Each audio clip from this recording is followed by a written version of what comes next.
Bonjour Lina. Salut, Ça va? ça va et toi? Ça va, merci. Bienvenue dans la rencontre. Merci d'avoir accepté de participer. Merci à toi pour Comment tu l'invitation. vas aujourd'hui?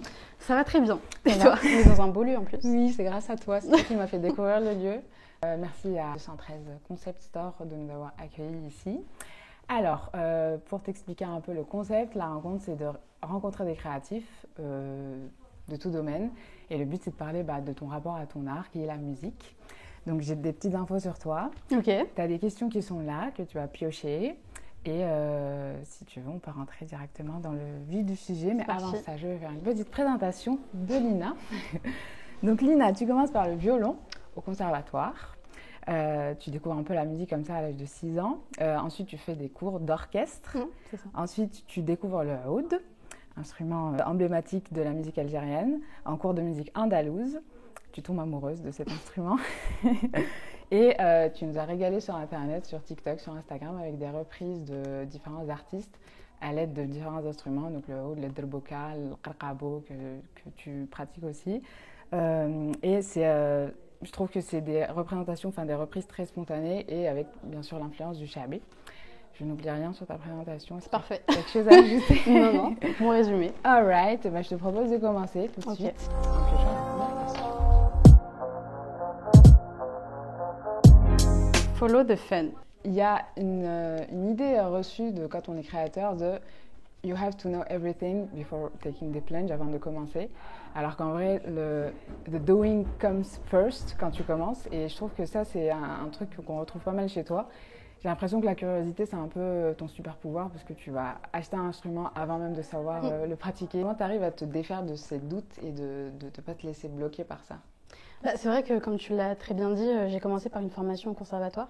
Donc, j'ai commencé par faire du violon classique. J'ai découvert la musique orientale dans la pratique, donc en faisant des cours.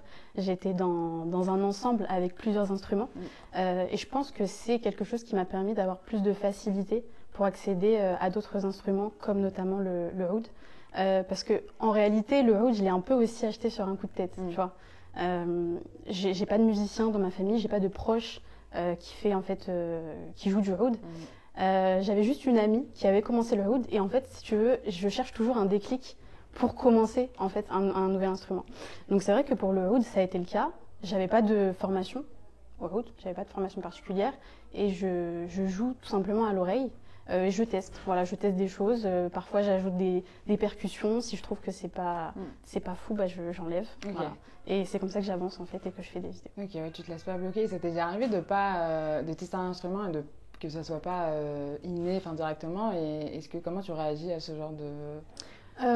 Si vraiment j'ai des blocages, c'est vrai que par exemple par rapport au oud, comme j'avais pas de première prise avec un professeur par exemple, j'ai par exemple regardé des vidéos sur YouTube au début, ne serait-ce que pour la position du oud, parce que je sais pas si tu as vu le monstre, mais il est quand même imposant, tu vois. Donc rien que pour ça déjà j'ai commencé à imiter, on va dire, des professionnels, des musiciens. Et c'est comme ça, je pense que tu apprends, mais c'est vraiment de manière autodidacte. Il y a la guitare électrique aussi. Aussi.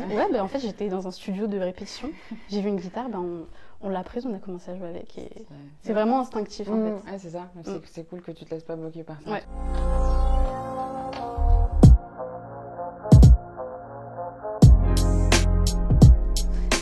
Travailler dur ou avoir du talent?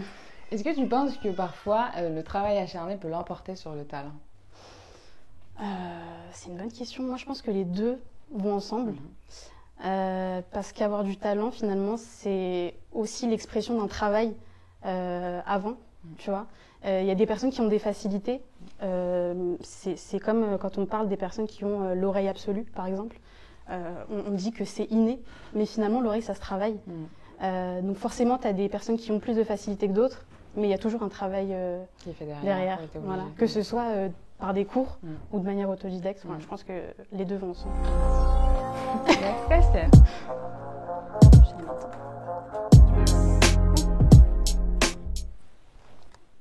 Le prix du succès. Écoute, via justement tes reprises sur TikTok, avant ça date pas d'aujourd'hui, je veux dire, tu as commencé depuis un moment, mais forcément comme toujours, c'est une publication en particulier, un morceau en particulier qui va faire péter la personne. Toi, tu as gagné beaucoup en audience, tu as agrandi ta communauté suite à, je crois que c'est la reprise de Tiff. Est-ce qu'il y avait une certaine frustration avant que tu n'as plus maintenant?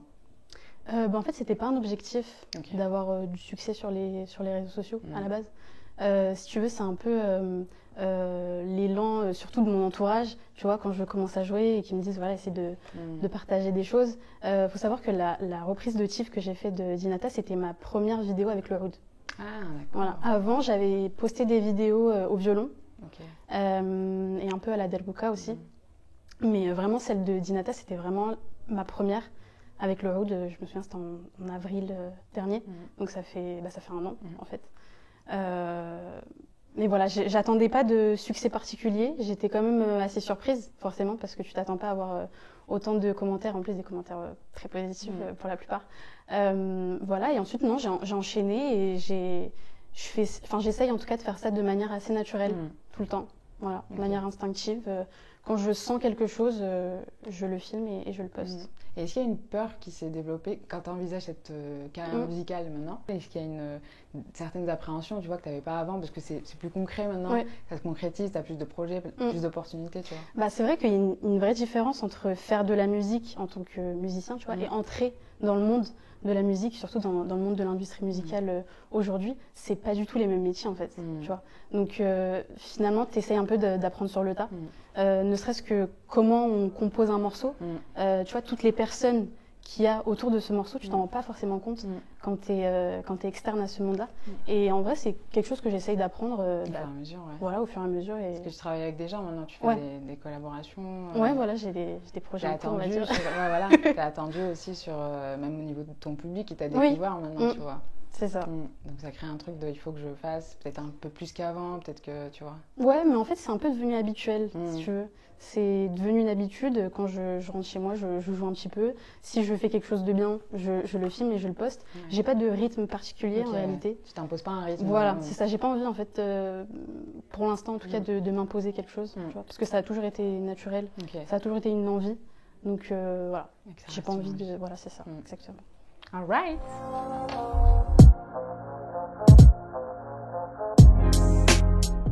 Le rapport à soi. Qu'est-ce que ça t'a appris, la musique de manière générale, sur toi-même? Parce que c'est souvent une extension de la personne, ce qu'on pratique. Ça m'a donné un peu de confiance en moi. Au tout début, par rapport à mes compétences, ça m'a beaucoup aidé au niveau de la mémorisation, au niveau de ma mémoire. Parce que c'est vrai que, comme je t'ai dit, tout ce que je fais, c'est à l'oreille. Mais si tu veux, dans ma formation, j'ai eu une formation orientale et on m'a toujours appris à apprendre par cœur des partitions.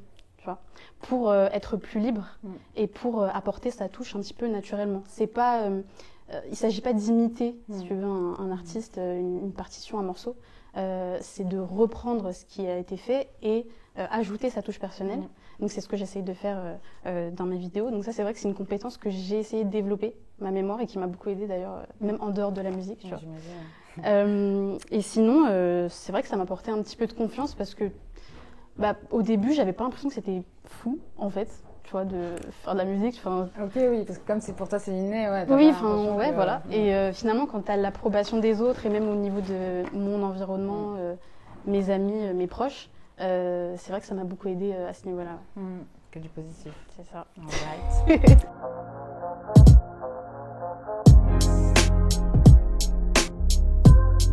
La collaboration de rêve. Si tu pouvais collaborer avec quelqu'un, mort ou vivant? Franchement, il y a un nom qui arrive direct, je n'ai pas réfléchi. C'est Zao. C'est vrai? Zao, ouais, je la kiffe trop. Alors, si tu veux, Zao, ça a été un petit peu une représentation dans ma jeunesse. Parce que du coup, moi, je suis algérienne, mais je suis née en France. Ah oui. J'ai grandi en France, j'ai fait toute ma scolarité en France. Donc, j'ai jamais vécu en Algérie, tu vois. Et Zao, si tu veux, c'est une artiste qui a un peu pop-up en France avec les Amel Bent et compagnie, tu vois. Et ça nous a donné une vraie représentation quand on était plus jeunes. Et c'est une artiste qui a su mêler des sonorités maghrébines avec de la musique plus contemporaine, tu vois. Donc bon, déjà j'étais fan de R&B et j'étais trop fan de Zao et même aujourd'hui en fait. Voilà. Et c'est pour ça que j'ai fait une reprise. Je te promets. Oui, j'étais obligée. J'étais obligée de lui faire une petite dédicace. Elle avait réagi. Ouais, elle avait réagi, elle avait reposté ça dans sa story et tout. Donc non, franchement, il y a moyen. Il y a moyen. J'attends. Si elle passe par là, en tout cas. Ça aussi. Okay.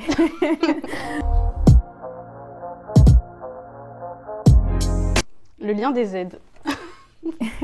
Qu'est-ce que ça représente pour toi d'être un peu un vecteur de transmission, tu vois, de la culture, parce que tu utilises des instruments qui sont très primitifs, tu vois, dans notre culture musicale, le oud, les rabot. Qu'est-ce que ça représente pour toi d'avoir ce lien-là par la musique avec notre culture, la culture musicale algérienne? Et est-ce qu'il y a une volonté d'aller vers d'autres sonorités Déjà, c'est important pour moi de transmettre ce que je sais, et ce qu'on m'a toujours transmis. Donc moi, j'ai baigné dans ces sonorités-là, pas uniquement celle-ci. Évidemment, moi, je sais que ma mère, elle écoutait beaucoup de Chahabi algérois, elle est née à Alger. Mais on a aussi des origines du côté de Biskra, donc les rythmiques un peu chaoui, tu vois, je connais. Mon père, au contraire, il écoutait beaucoup de funk, de soul, donc tu vois, rien à voir. Mais si tu veux, c'est un mélange de tout ça que j'essaie de transmettre. C'est assez intuitif à chaque fois. J'essaie pas d'imiter qui que ce soit. Je sais que ça vient de là, en fait. Tu vois. Je sais que ça vient de là et je pense que c'est important de rappeler d'où ça vient. Voilà, de mettre un pays, en fait, sur tout ça. Et du coup, le fait d'avoir justement essayé la guitare électrique, il s'en éloigne, je pense. Est-ce que il y a une volonté du coup de créer un autre univers, tu vois, parce que l'univers de Lina, on l'a découvert comme ça. Mais c'est quoi vraiment l'univers de Lina C'est une bonne question. Je sais pas s'il s'arrête en fait. Tu vois. Pour l'instant en tout cas. Je suis pas sûre d'avoir exploité tout ce que je pouvais faire. Même au niveau du oud, ça fait à peine 1 an que j'ai commencé. Je pense que je peux proposer aussi d'autres choses rien qu'avec cet instrument. Mais c'est vrai que j'ai toujours cette envie de un peu toucher à tout, tu vois. Genre là, typiquement, je pense que j'ai envie d'acheter un saxophone. Allez. Ça fait plusieurs mois maintenant que j'y pense, tu vois. Il me faut un petit élément déclencheur, en vrai. C'est un peu de la drogue d'essayer voilà. de nouvelles choses. C'est ça. Mais pour revenir à la guitare électrique, par exemple, je pense à Rachita. Tu vois, dans le rock, il a quand même essayé de ramener ses origines à un style, finalement, on s'y attendait pas, tu vois. Donc, moi, c'est un peu ce que j'aime, c'est un peu le challenge que je me donne à chaque fois, c'est d'essayer de trouver des points communs, même si on s'y attend pas, entre des genres qui sont opposés parfois. Voilà. Et puis au final, on se rend compte que ça passe en fait. Ouais, de toute façon, la musique, c'est universel. C'est ça. Ok, next question.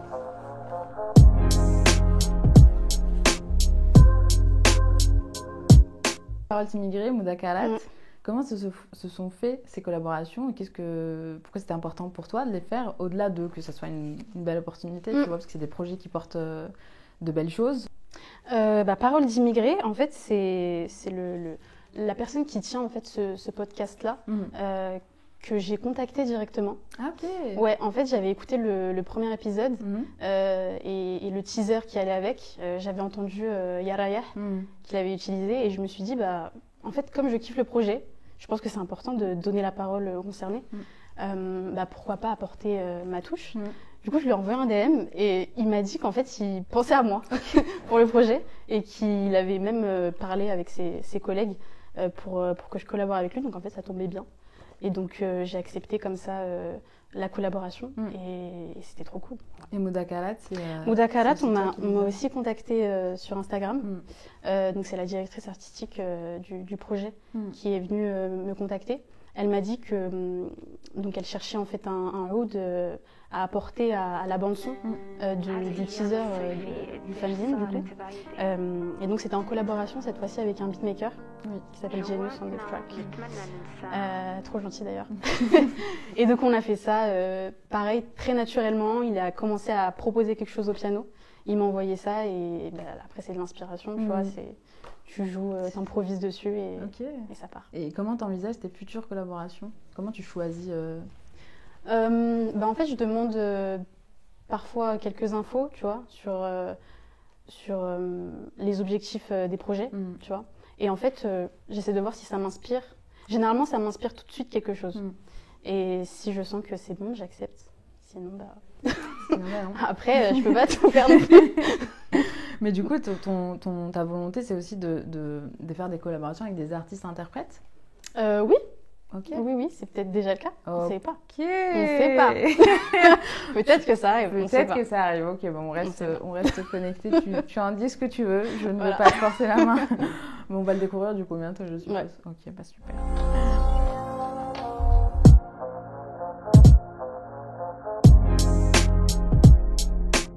Quel est ton plus grand rêve dans la musique?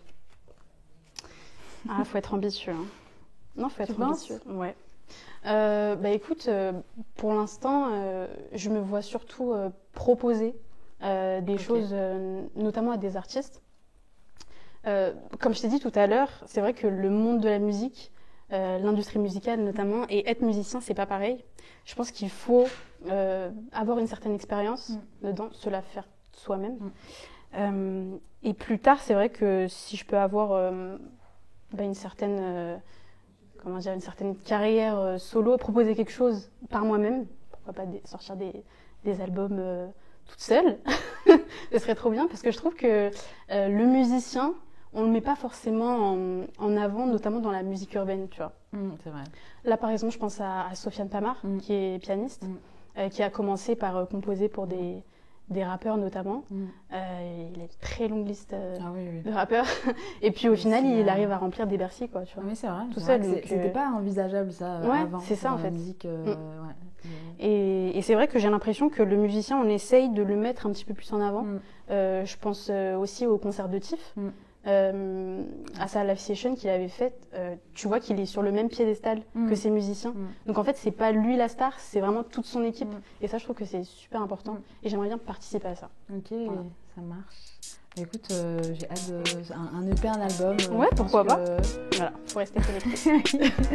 Écoute, c'était la dernière question. J'ai kiffé. Merci J'ai kiffé. beaucoup. Merci pour l'invitation. Merci à toi et merci encore à 213 Concept Store de nous avoir accueillis ici. Merci de nous avoir écoutés, regardés, peu importe. Et à très bientôt. À bientôt. Sur scène peut-être. Peut-être.